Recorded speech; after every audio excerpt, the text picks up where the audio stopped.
नमस्कार, न्यूज के इकलौते फैमिली शो न्यूज की पाठशाला में आप सभी का बहुत स्वागत।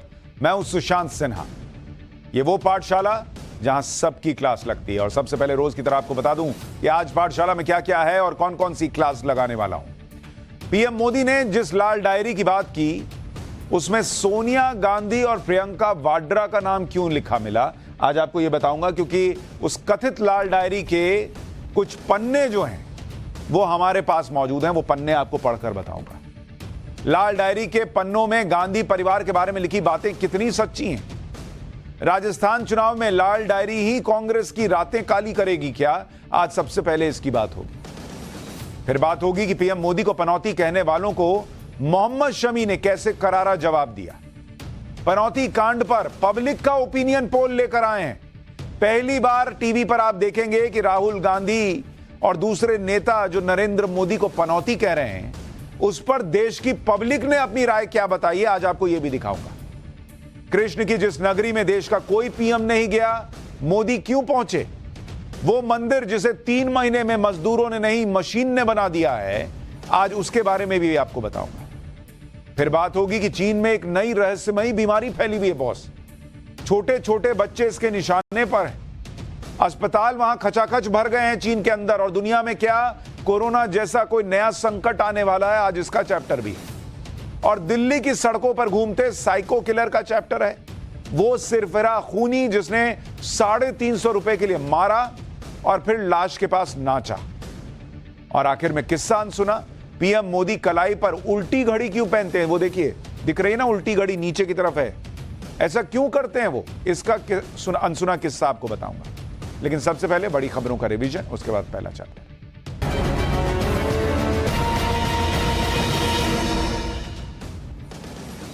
उत्तरकाशी के सिलक्यारा में टनल में फंसे 41 मजदूर जल्द बाहर आ सकते हैं। सुरंग में आई दूसरी अड़चन को भी हटा दिया गया है। ऑगर मशीन के रास्ते में आए सरिये को काट दिया गया।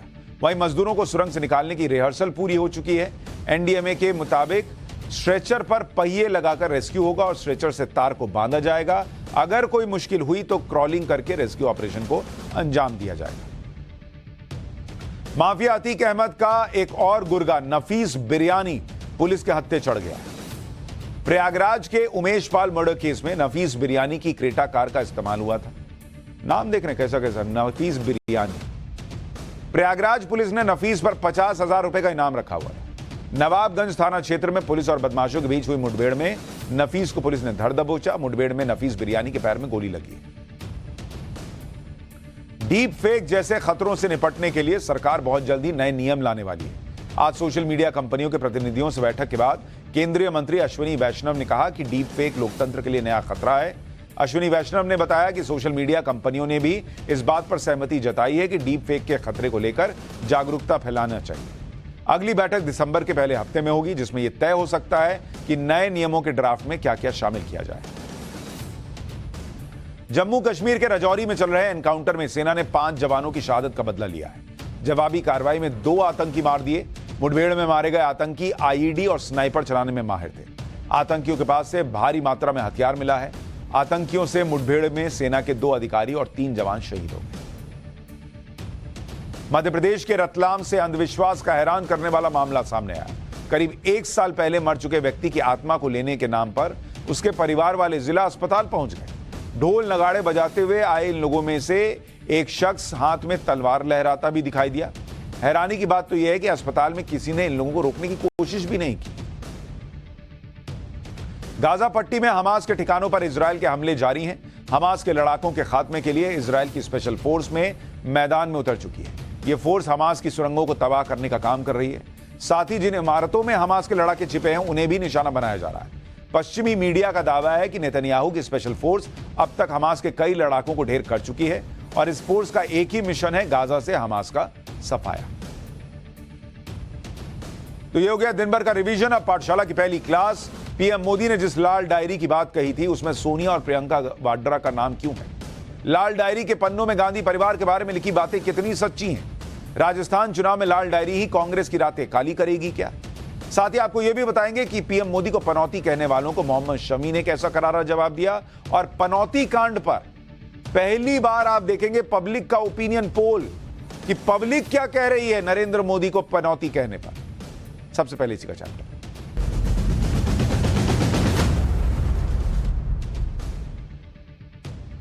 राजस्थान में आज ही चुनाव प्रचार खत्म हुआ है। वहां 25 नवंबर को वोट पड़ने हैं, लेकिन इससे ठीक पहले कांग्रेस पर एक बड़ा सियासी बम फूट गया। इधर कांग्रेस पनौती करती रह गई, उधर राजस्थान में लाल डायरी के कुछ पन्ने खुल गए।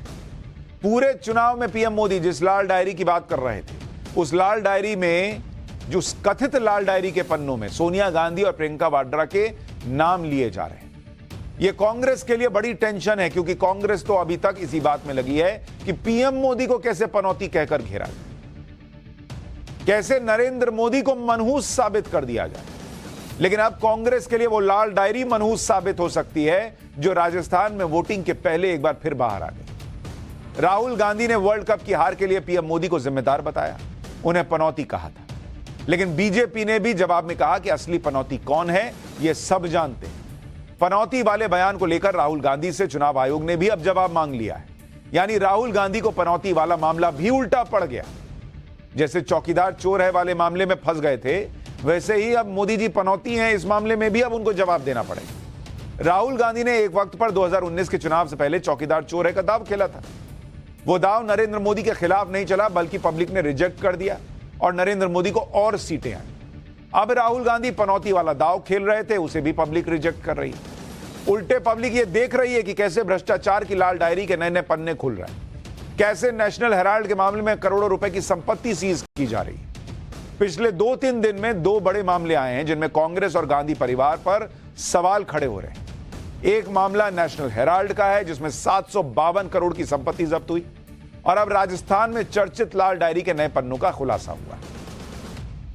पीएम मोदी को लेकर, उनको पनौती बुलाए जाने को लेकर पब्लिक क्या बोल रही है वो आगे दिखाऊंगा, लेकिन पहले लाल डायरी की बात। ये जो पन्ने आप देख रहे हैं मेरे हाथ में, ये लाल डायरी के एक्सक्लूसिव पन्ने टाइम्स नाउ भारत के पास, और इनके आधार पर ऐसे ऐसे दावे किए जा रहे हैं जिससे कांग्रेस की धड़कनें बढ़ सकती हैं। क्योंकि अभी तक लाल डायरी को लेकर यही आरोप लग रहे थे। इसमें अशोक गहलोत और उनके बेटे वैभव गहलोत का नाम है, और आरोप था कि इसमें राजस्थान में अशोक गहलोत के राज में हुई गड़बड़ियां और उनके लेन देन का हिसाब है। लेकिन अब लाल डायरी के कुछ नए पन्ने सामने आए, और उसमें गांधी परिवार से जुड़े लोगों का जिक्र होने का दावा किया गया है। इसी वजह से अब यह मामला सिर्फ राजस्थान की पॉलिटिक्स तक सीमित नहीं रह गया, बल्कि यह मुद्दा अब 2024 के चुनाव में भी गूंजेगा। लाल डायरी में मोटे तौर पर 2 बड़े खुलासे होने का दावा किया जा रहा है। पहला दावा कि लाल डायरी में सोनिया गांधी के किसी भाई का जिक्र है। दूसरा दावा कि लाल डायरी में प्रियंका वाड्रा के सचिव का जिक्र है। यानी सोनिया और प्रियंका गांधी दोनों का नाम इस लाल डायरी में आने की बातें हैं। लाल डायरी का वो पन्ना जिसमें सोनिया गांधी के भाई का जिक्र होने का दावा किया गया है, वो पन्ना अभी इस वक्त मेरे हाथ में है, और ये जो गुलाबी हिस्सा आप नीचे देख रहे हैं, यहीं पर वो बात लिखी गई है, जिसमें लिखा गया है कि सोनिया गांधी के भाई की मुलाकात का समय तय करने हेतु कहा। सोनिया गांधी जी का भाई होटल शिव विकास के मालिक के पुत्र के विवाह समारोह में जयपुर आए। यह लिखा है इसमें। यह आपको स्क्रीन पर भी डाल दीजिए, क्या लिखा है वो पढ़कर बता देता हूं। सीएम के ओएसडी शशिकांत शर्मा से सोनिया गांधी के भाई की मुलाकात का समय तय करने के लिए कहा गया है। सोनिया गांधी के भाई होटल शिव विलास के मालिक के पुत्र के विवाह समारोह में जयपुर आए हुए। अब वैसे तो डायरी के इस पन्ने को पढ़कर किसी तरह की गड़बड़ी नजर नहीं आती, क्योंकि इसमें ऐसी कोई बात तो है नहीं कि भाई कहा गया, लिखा है सोनिया गांधी के भाई आए हैं, उनको मिलाने कहा गया है, तो इसमें कोई संदिग्ध बात तो नहीं दिख रही।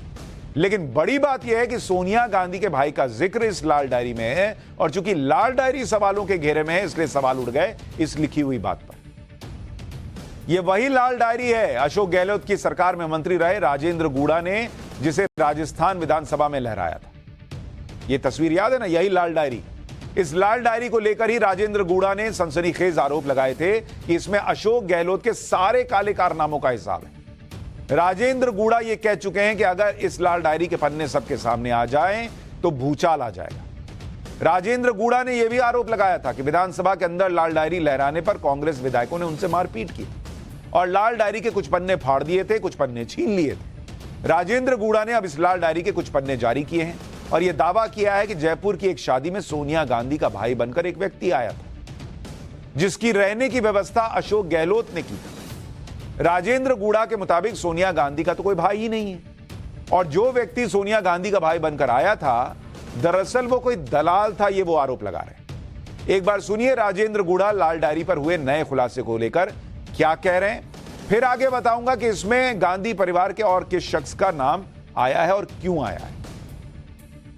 सच बात है ये कि लाल डायरी के अंदर जिस तरीके से एक विवाह समारोह के अंदर सोनिया जी के भाई के नाम से किसी को मुख्यमंत्री जी ने ठहराया था। सोनिया जी तो दो बहनें भाई है ही नहीं, कहां से ले आए भाई ये?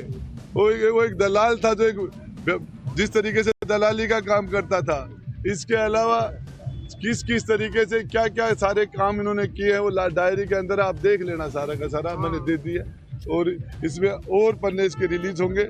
और आने वाले टाइम में सरकार ने जो भ्रष्टाचार किया है, अशोक गहलोत जो भला आदमी बन के घूम रहा है, इसका एक दूसरा चेहरा और है, वो तानाशाही का चेहरा है, बदले का चेहरा है। हालांकि राजेंद्र गुड़ा जिस व्यक्ति को जिसको कहा जा रहा है कि लाल डायरी में लिखा है सोनिया गांधी का भाई, उसे किस आधार पर दलाल बता रहे हैं इसका उन्होंने जिक्र नहीं किया। बस ये कह दिया कि चूंकि सोनिया गांधी का भाई नहीं है तो जो उसे सोनिया गांधी का भाई बताया गया वो कोई दलाल है, पर इसका कोई सबूत कोई फैक्ट उन्होंने नहीं रखा। राजेंद्र गुड़ा लाल डायरी के जिन पन्नों का जिक्र कर रहे हैं उनमें और क्या क्या लिखा है ये बताने से पहले आपको लाल डायरी की कहानी भी बताता हूं कि लाल डायरी है किसकी, इसे लिखा किसने। राजेंद्र गुड़ा का दावा है कि कांग्रेस नेता और राजस्थान के पर्यटन विकास निगम लिमिटेड के अध्यक्ष धर्मेंद्र राठौड़ ने यह डायरी लिखी है। ऐसा दावा है कि धर्मेंद्र राठौड़ मुख्यमंत्री अशोक गहलोत के सबसे वफादार और विश्वसनीय नेता हैं। ऐसा कहा जाता है कि धर्मेंद्र राठौड़ अशोक गहलोत के सबसे विश्वसनीय सलाहकार और वही अशोक गहलोत के लिए रणनीति बनाते हैं। राजेंद्र गुड़ा के मुताबिक यह लाल डायरी धर्मेंद्र राठौड़ ने लिखी है। गुड़ा का दावा है कि जब धर्मेंद्र राठौड़ के घर पर ईडी और इनकम टैक्स के छापे पड़े, उस वक्त विधायक दल की मीटिंग चल रही थी। तब मुख्यमंत्री अशोक गहलोत ने उनसे कहा था कि कुछ भी हो जाए यह लाल डायरी निकाल करके लेके आओ। राजेंद्र गुड़ा के दावे के मुताबिक अशोक गहलोत को इस बात का डर था कि धर्मेंद्र राठौड़ की ये जो लाल डायरी है वो कहीं जांच एजेंसियों के हाथ ना लग जाए। राजेंद्र गुड़ा के मुताबिक सीएम के कहने पर वो और दो लोग अपने साथ धर्मेंद्र राठौड़ के जयपुर स्थित फ्लैट पर गए। उनका घर 8वीं और 9वीं मंजिल पर था। उन्होंने गेट तोड़ा, जाली काटी और किसी तरह वो डायरी वहां से निकाल कर लेकर आए। और इसके बाद मुख्यमंत्री ने राजेंद्र गुड़ा से कहा था कि गुड़ा तुमको तो हॉलीवुड में होना चाहिए, तुमने तो सर्जिकल स्ट्राइक कर दी। यह भी राजेंद्र गुड़ा का दावा है कि सीएम ने ऐसा कहा था। लाल डायरी के इन कथित पन्नों में जिन्हें राजेंद्र गुड़ा ने जारी किया है, इसमें एक जगह पर प्रियंका गांधी के सचिव का भी जिक्र है। डायरी के एक पन्ने में धर्मेंद्र राठौड़ ने कथित तौर पर लिखा है कि जुबैर खान सचिव एआईसीसी उनके घर आए। वे मेवात विकास बोर्ड के चेयरमैन बनना चाह रहे हैं। सीएम साहब से सिफारिश कराने के लिए आए। जुबैर खान अभी प्रियंका जी के साथ यूपी में काम कर रहे हैं। प्रियंका जी के निजी सचिव संदीप सिंह राजस्थान में फरारी काट रहे हैं। अब यह भी एक पन्ने में लिखा हुआ है और इसका दावा किया जा रहा है कि प्रियंका गांधी के सचिव का जिक्र है। जिस लाल डायरी के पन्ने से अब बड़े बड़े खुलासे निकल रहे हैं उसके बारे में प्रधानमंत्री नरेंद्र मोदी लगातार बोल रहे हैं। पीएम ने लाल डायरी के खुलासों को लेकर क्या कहा था, एक बार आपको वो भी सुनवाता हूं। कांग्रेस के लूट के लाइसेंस की पूरी कहानी लाल डायरी में दर्ज है।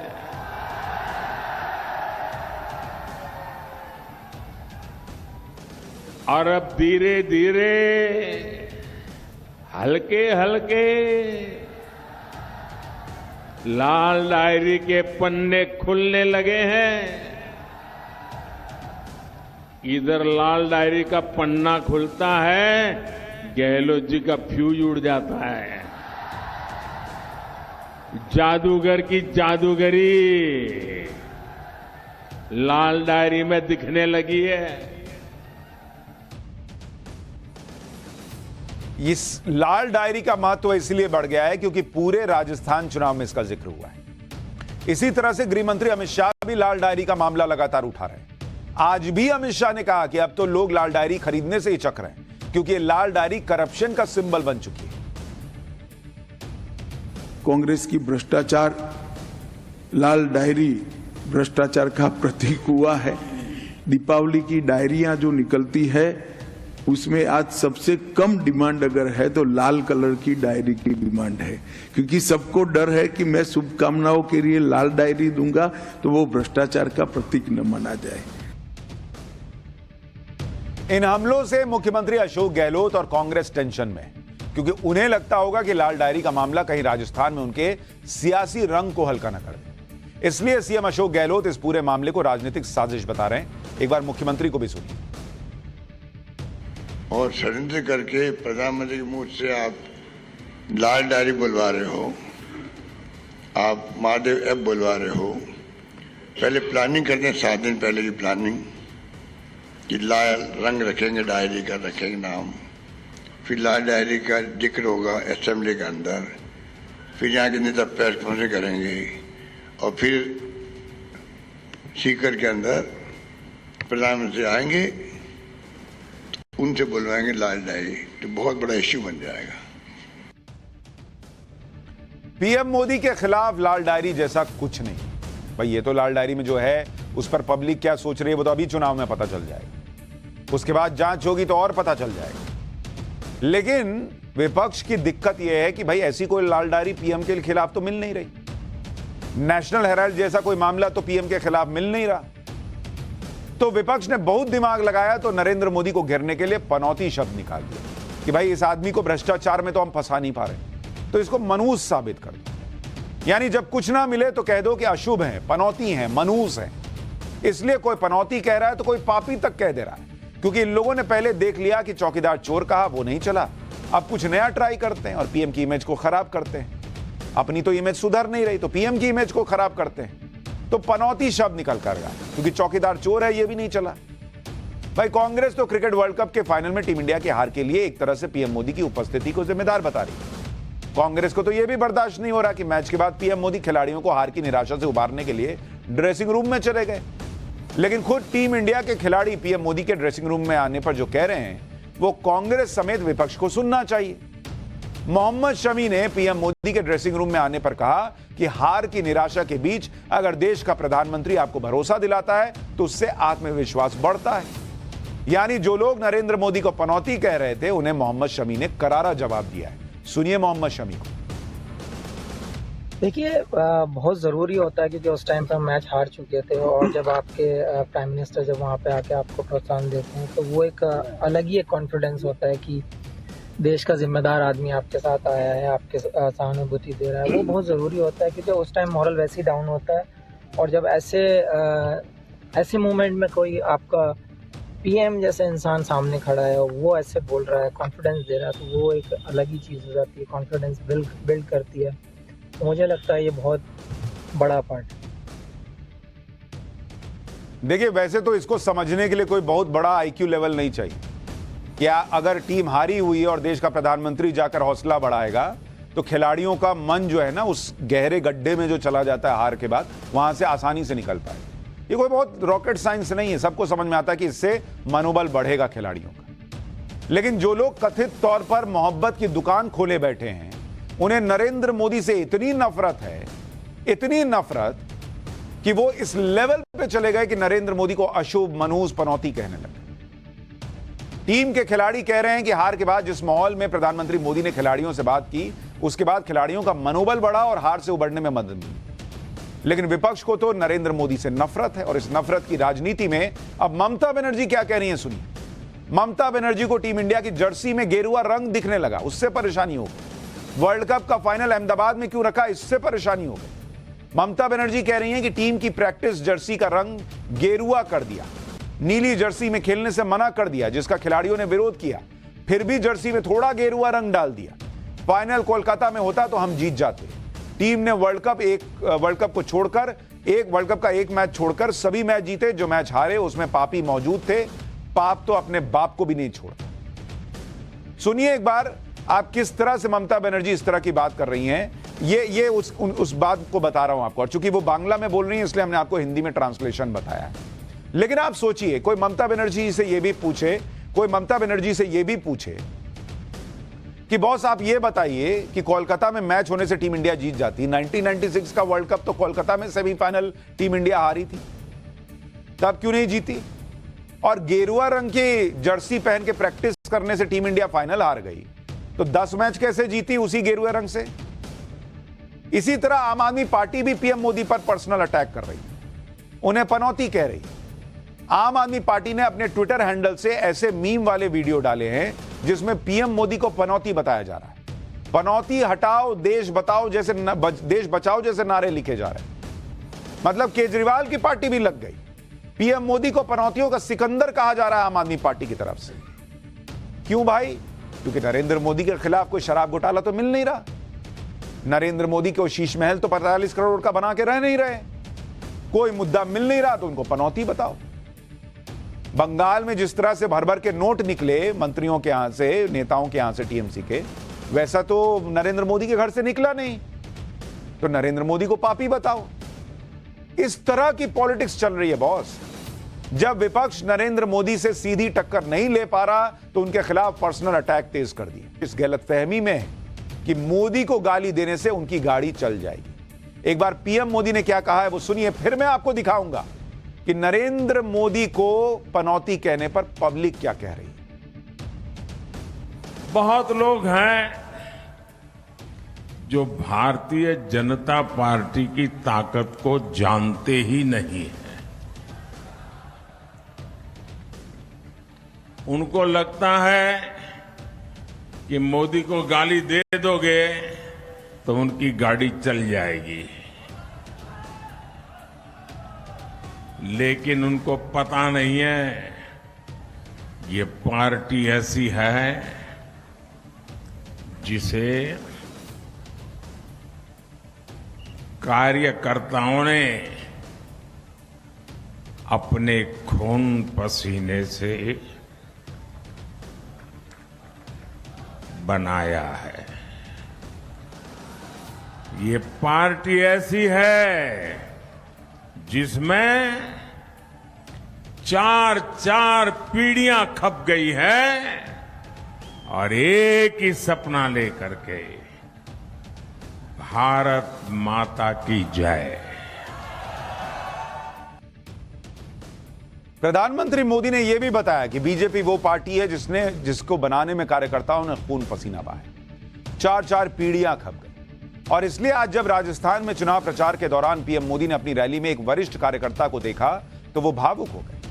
पीएम मोदी ने अपने भाषण में बीजेपी के 95 साल के 95 ईयर्स के कार्यकर्ता धर्मचंद देरासरिया का जिक्र किया, जो रैली में मौजूद थे और पीएम मोदी का भाषण सुन रहे थे। पीएम मोदी ने बताया कि देरासरिया ने 60 साल पहले शुरुआत की थी और 60 साल बीजेपी की सेवा में लगा दी। पीएम मोदी ने रैली के दौरान देरासरिया को प्रणाम किया। देरासरिया 2008 में विधानसभा चुनाव भी लड़ चुके हैं। बताया जा रहा है कि देरासरिया जी का स्वास्थ्य ठीक नहीं होने के बावजूद वो पीएम मोदी की सभा में शामिल हुए। पीएम मोदी ने कहा कि वो ऐसे कार्यकर्ताओं का आशीर्वाद पाकर धन्य हो गए। एक बार आप सुनिए कैसे एक कार्यकर्ता को भी, 95 साल के कार्यकर्ता को भी प्रधानमंत्री सम्मान दे रहे हैं। सुनिए। जब मैंने यहां बैठे बैठे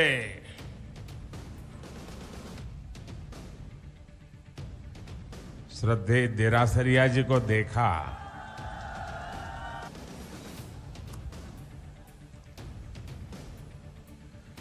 इस आयु में,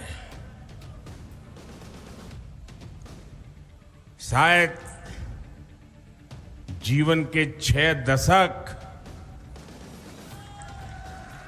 देरासरिया जी ने इस विचार के लिए खपा दिए हैं।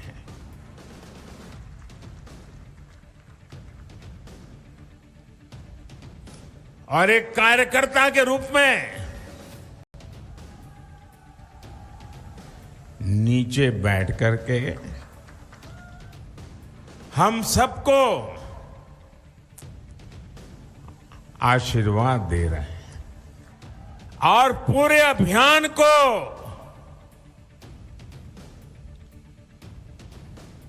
आज 4 चांद लग गए जब देरासरिया जी का आशीर्वाद मिल गया। अब आप खुद सोचिए, प्रधानमंत्री नरेंद्र मोदी जिनकी इतनी लोकप्रियता है, वो एक कार्यकर्ता को भी इतना सम्मान देते हैं, तो कार्यकर्ता अपना जान देने के लिए तैयार नहीं रहेगा, खून पसीना नहीं बहा देगा इनको जिताने के लिए। दूसरी पार्टी में ये सम्मान मिले तो फिर बताएं वो।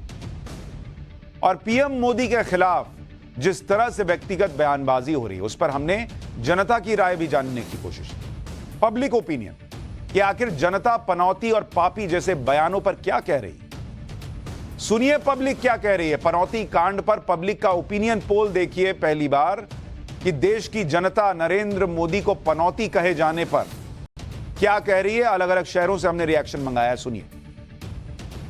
भी चुनाव आता है तो हमारे प्रधानमंत्री को कोई पापी कहता है, कोई नीच कहता है, ये लोकतंत्र है। लेकिन प्रधानमंत्री ने जिस प्रकार के कार्य करे हैं पूरा देश जानता है। आज पूरे भारतवर्ष के अंदर, जहां भी विदेशों के अंदर भी आज प्रधानमंत्री मोदी का नाम बड़े गर्व के साथ लिया जाता है और एक पूरे देश को विश्वास है मोदी के नेतृत्व में।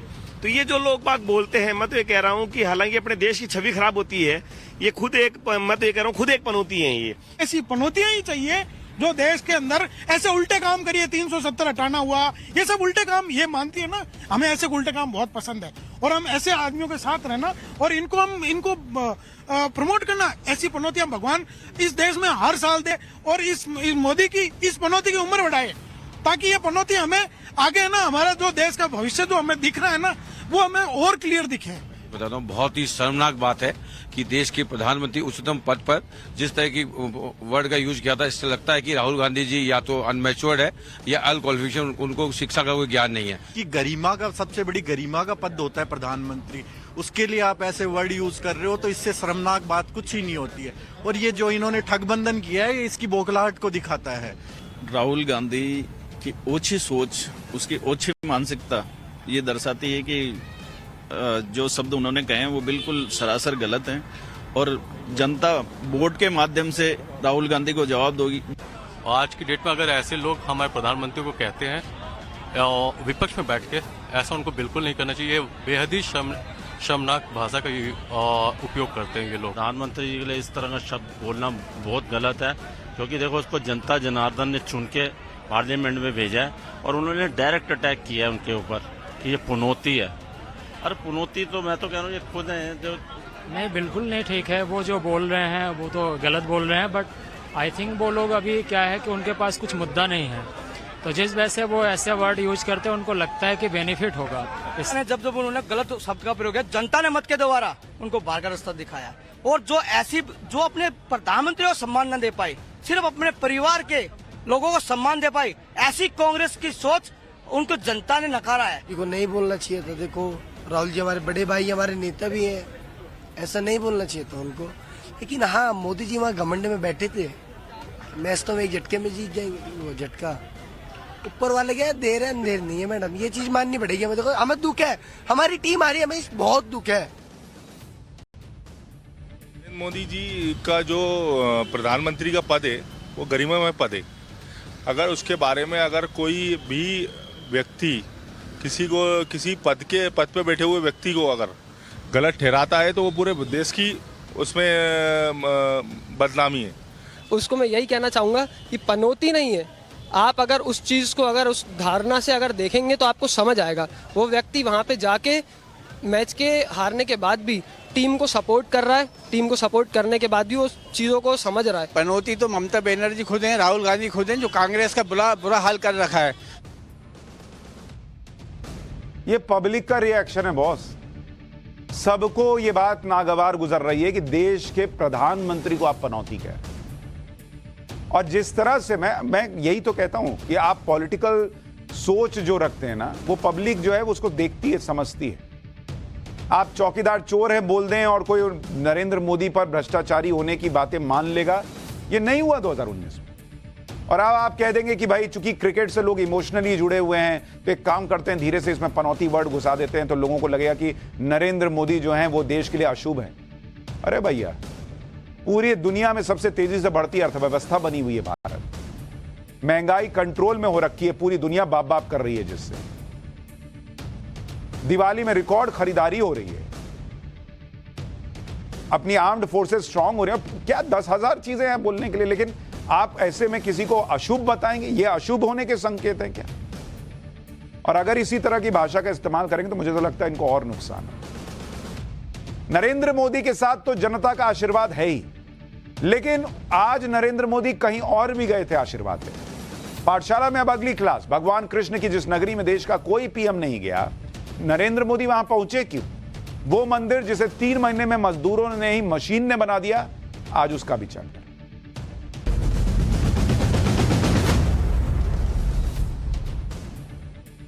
आपको यह जानकर हैरानी होगी कि जो मथुरा हमारे सबसे बड़े तीर्थ स्थलों में एक है, जहां पर भगवान कृष्ण की जन्मभूमि है, उस मथुरा में भगवान कृष्ण जन्मभूमि में अब तक आज तक कोई प्रधानमंत्री नहीं गया देश। लेकिन प्रधानमंत्री नरेंद्र मोदी सबसे अलग हैं, जो कोई नहीं करता वो अक्सर वही करते हैं। आज पहली बार देश का कोई प्रधानमंत्री मथुरा में कृष्ण जन्मभूमि में पहुंचा और वहां जन्मभूमि के दर्शन किए। यह बहुत बड़ी बात है, क्योंकि अयोध्या हो, काशी हो, मथुरा हो, खास तौर पर इन 3 जगहों को लेकर इस देश में खूब विवाद किया गया, जबकि ये तीनों जगह हिंदू धर्म के सबसे बड़े तीर्थ स्थानों में एक है। क्योंकि एक भगवान राम की जन्मभूमि है, तो एक भगवान कृष्ण की जन्मभूमि और एक भगवान शिव की काशी। अयोध्या और काशी पर तो सबका फोकस रहा, लेकिन इसके बीच मथुरा पीछे ना छूटे, इसका भी ध्यान पीएम मोदी ने हमेशा रखा। आजादी के बाद से किसी भी प्रधानमंत्री ने मथुरा जाकर श्री कृष्ण जन्मभूमि के दर्शन नहीं किए थे, लेकिन आज पीएम मोदी ने यह परंपरा भी तोड़ दी। आज इस यात्रा में उन्होंने उनकी उस धार्मिक और सांस्कृतिक यात्रा से देश के बहुत से नेताओं की नींद खराब की, जिन्हें दिक्कत हो जाती कि पीएम मंदिर मंदिर क्यों जाते। प्रधानमंत्री नरेंद्र मोदी की यह चौथी मथुरा यात्रा है। वो दूसरी बार श्री कृष्ण जन्मभूमि पहुंचे हैं। नरेंद्र मोदी ने 32 साल पहले साल 1991 में श्री कृष्ण जन्मभूमि के दर्शन किए थे। हालांकि तब वो प्रधानमंत्री नहीं थे।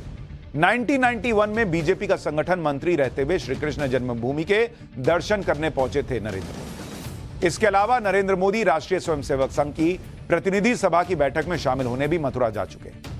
प्रधानमंत्री बनने के बाद नरेंद्र मोदी मई 2015 को मथुरा के नजदीक पंडित दीनदयाल उपाध्याय के पैतृक गांव नगला चंद्रभान में आए थे। इसके बाद सितंबर 2019 में वृंदावन के अक्षय पात्र कार्यक्रम में शामिल हुए थे। लेकिन बतौर प्रधानमंत्री पहली बार नरेंद्र मोदी जन्मस्थली पर पहुंचे, लेकिन इस दौरान वो मथुरा में होते हुए भी श्री कृष्ण जन्मभूमि नहीं जा पाए। हालांकि प्रधानमंत्री बनने के बाद पीएम मोदी अयोध्या भी पहली बार तब गए थे जब वहां भव्य राम मंदिर का शिलान्यास किया गया। तब इसे पीएम मोदी की राम मंदिर को लेकर एक शपथ के तौर पर देखा जा रहा था। ठीक उसी तरह आज कृष्ण जन्मभूमि में जाकर पीएम मोदी ने सनातन की एक और शपथ की नींव रखी। हमने कल ही बताया था कैसे पीएम मोदी आस्था और विकास को बैलेंस करके चल रहे हैं और देश में रिलीजियस इकोनॉमी बढ़ रही है। लेकिन आज पीएम मोदी का मथुरा जाना एक बड़ा स्टेटमेंट है, क्योंकि अगर आप देखेंगे बीजेपी के 3 पुराने एजेंडे रहे हैं, अयोध्या, काशी, मथुरा। इसमें अयोध्या और काशी का कायाकल्प हो चुका है। काशी में भव्य कॉरिडोर बन चुका है, अयोध्या में भव्य राम मंदिर बन रहा है और अब मथुरा की बारी है।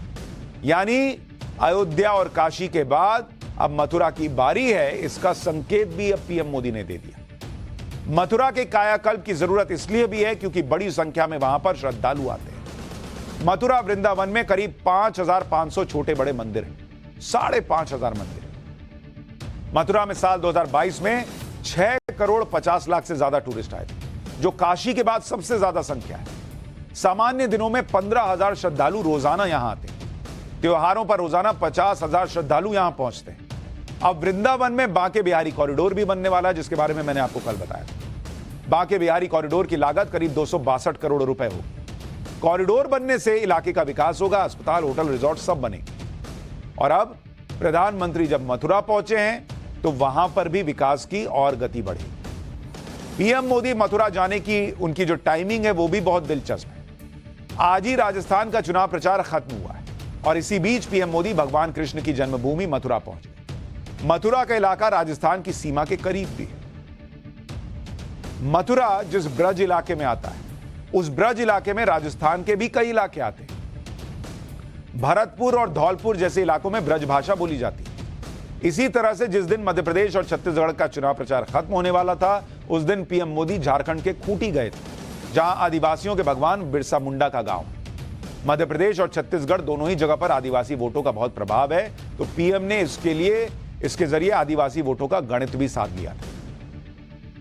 पीएम मोदी मथुरा में मीराबाई की 525वीं जयंती के कार्यक्रम में गए। इस कार्यक्रम में जाने के साथ ही पीएम ने चुनावी राजनीति के गणित को भी इस तरह से साधा, क्योंकि मीराबाई की बात करें तो मीराबाई राजस्थान की थी और उनका विवाह मेवाड़ के सिसोदिया राजवंश में हुआ था। सिसोदिया राजवंश वही है जिसमें महाराणा प्रताप आते हैं। मीराबाई का जीवन कृष्ण भक्ति में बीता, तो भक्ति, हिंदुत्व और राजपूत अस्मिता तीनों समीकरण आज साध लिए गए। पीएम ने मीराबाई की जयंती पर क्या कहा, एक बार वो भी सुनिए, फिर आगे की बात बताता हूं। भगवान कृष्ण से लेकर मीराबाई तक ब्रज का गुजरात से एक अलग ही रिश्ता रहा है। ये मथुरा के कान्हा गुजरात जाकर ही द्वारकाधीश बने थे और राजस्थान से आकर मथुरा वृंदावन में प्रेम की धारा बहाने वाली संत मीराबाई जी ने भी अपना अंतिम जीवन द्वारिका में ही बिताया था। मथुरा के मंदिर को 1017 से लेकर 1670 के बीच महमूद गजनवी से लेकर औरंगजेब जैसे आक्रांताओं ने कई बार तोड़ा और इसे हिंदू समाज ने कई बार बनाया। मंदिर के निर्माण में कई साल लगे, लेकिन और यह भी कहा जाता है कि मुगलों के शासन में औरंगजेब ने कई मंदिर तोड़े। उतने मंदिर बनाने हो तो कैसे बनेंगे, क्योंकि कई बार समय लगता है। लेकिन ऐसी तकनीक आ गई है जिससे मंदिर को कुछ ही महीनों में तैयार किया जा सकता है। अब आपको उस मंदिर के बारे में बताता हूं जो मात्र 3 महीने में मजदूरों ने नहीं, मशीन ने बना दिया। आमतौर पर इस तरह के मंदिर के निर्माण में 1 साल से ज्यादा का समय लग जाता है, लेकिन आज के दौर में एडवांस तकनीक ने ऐसा कमाल कर दिया है कि सालों तक चलने वाला कंस्ट्रक्शन का काम अब कुछ महीनों में पूरा होगा। यह तेलंगाना के सिद्दीपेट में तैयार दुनिया का पहला 3D प्रिंटेड तकनीक से तैयार मंदिर है। इस मंदिर को आर्टिफिशियल इंटेलिजेंस और रोबोटिक्स तकनीक से तैयार किया गया। इस तकनीक में पहले एआई की मदद से मंदिर का नक्शा लोड किया गया। इसके बाद रोबोटिक मशीन ने मंदिर का निर्माण करना शुरू किया। मशीन बनाने लगी मंदिर को और इस मशीन में पहले से कंस्ट्रक्शन मटेरियल जैसे सीमेंट, बालू, कंक्रीट को मिक्स करके भर दिया गया। उसके बाद मशीन अपने आप नक्शे के हिसाब से निर्माण शुरू कर देती है। इस तकनीक की वजह से निर्माण बहुत जल्दी हो जाता है। इस मंदिर को देख के कोई कहेगा कि मशीन से 3D टेक्निक से बनी हुई मशीन है। आगे बढ़ने से पहले आपको इस मंदिर के निर्माण की कुछ खासियतें बता देता हूं। करीब 4000 वर्ग फीट में फैले और 35 फीट ऊंचे इस 3D प्रिंटेड मंदिर को बनाने में लगभग 3 महीने, मात्र 3 महीने का वक्त लगा है। आमतौर पर इतने एरिया में ऐसा निर्माण करने में कम से कम भी 1 साल तो मिनिमम लगता है। इस मंदिर में दीवारों और छत के निर्माण के अलावा गर्भगृह बनाने में 3D तकनीक का इस्तेमाल हुआ। सबसे खास बात यह है कि इस मंदिर को बनाने में इस्तेमाल 3D प्रिंटेड तकनीक और सॉफ्टवेयर को भारत में ही स्वदेशी रूप से तैयार किया गया। इस मंदिर को हैदराबाद की कंस्ट्रक्शन कंपनी अप्सुजा इंफ्राटेक और सिंपली फोर्स क्रिएशंस ने मिलकर तैयार किया है। इस मंदिर के निर्माण में दूसरी खासियत इसका गर्भगृह है। इस मंदिर के 3 गर्भगृह बनाए गए जिन्हें भी 3D तकनीक से तैयार किया गया। आमतौर पर शिखर जैसा उभरा हुआ निर्माण हाथ से ही किया जाता है, लेकिन इस 3D तकनीक के सॉफ्टवेयर में कुछ बदलाव करके इसे भी एआई की मदद से तैयार किया गया। इसमें भगवान गणेश को समर्पित कर एक मोदक आकार का गर्भगृह और भगवान शंकर को समर्पित एक चौकोर शिवालय भी बनाया गया है। आप देख रहे हैं किस तरह से ये जो तस्वीर आप देख रहे हैं मंदिर की, इसमें कैसे मोदक के आकार का भी एक गर्भगृह बना हुआ है। इस तरह के निर्माण में करीब 10 से 15 दिन लगते हैं, लेकिन 3D तकनीक से इसे मात्र 6 घंटे में तैयार किया गया। ये देखिए, इस 3D तकनीक से तैयार मंदिर से लोगों को आस्था के साथ साथ निर्माण की नई तकनीक के बारे में भी जानकारी मिलेगी। हालांकि दुनिया के कई देशों में इस तकनीक से मकान बनाए जा रहे हैं। इस तरह के मकानों को बनाने में टाइम और लागत कम आती है। जो काम 6-6 महीने में होता है वो इस तकनीक से कुछ दिनों में हो जाता है। इसलिए यह तकनीक पूरी दुनिया में इस्तेमाल हो रही है। कुछ महीने पहले भारत में भी 3D प्रिंटेड तकनीक से मकान बनने शुरू हो चुके हैं और अब तो पहला मंदिर भी बन गया। इसी साल जनवरी में अहमदाबाद में इंडियन आर्मी की इंजीनियरिंग यूनिट ने 3D तकनीक से एक मकान तैयार किया। जो मजबूत भी है और किफायती भी। ये देखिए 3D तकनीक से बना हुआ मकान है। इस मकान को मिलिट्री इंजीनियरिंग सर्विसेज और एक कंस्ट्रक्शन कंपनी ने मिलकर 3D रैपिड कंस्ट्रक्शन टेक्नोलॉजी से तैयार किया। करीब 765 स्क्वायर फीट एरिया में फैले इस मकान को बनाने में 84 दिन का समय लगा। देखिए कैसे मशीन बनाती जा रही है। हालांकि इस मकान के अलग अलग हिस्सों को पहले 3D तकनीक से तैयार किया गया और फिर निर्माण वाली जगह पर असेंबल यानी जोड़ दिया गया। लेकिन अगर इस मकान के हिस्सों को उसी जगह बनाया जाता तो इसमें सिर्फ 30 से 40 दिन लगता।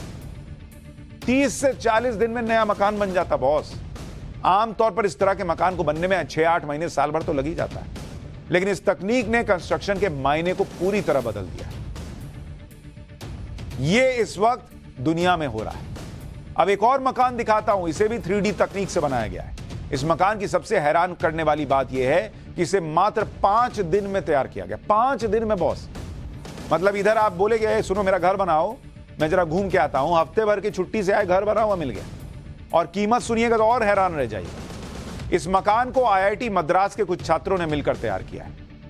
इस मकान को IIT मद्रास कैंपस के अंदर ही बनाया गया है, लेकिन इस हिस्से को दूसरी जगह बनाया, इसके हिस्से दूसरी जगह बनाए गए और फिर यहां लाकर असेंबल किया गया, मतलब जोड़ दिया गया। इस मकान में सीमेंट और सरिये का इस्तेमाल बहुत कम होता है।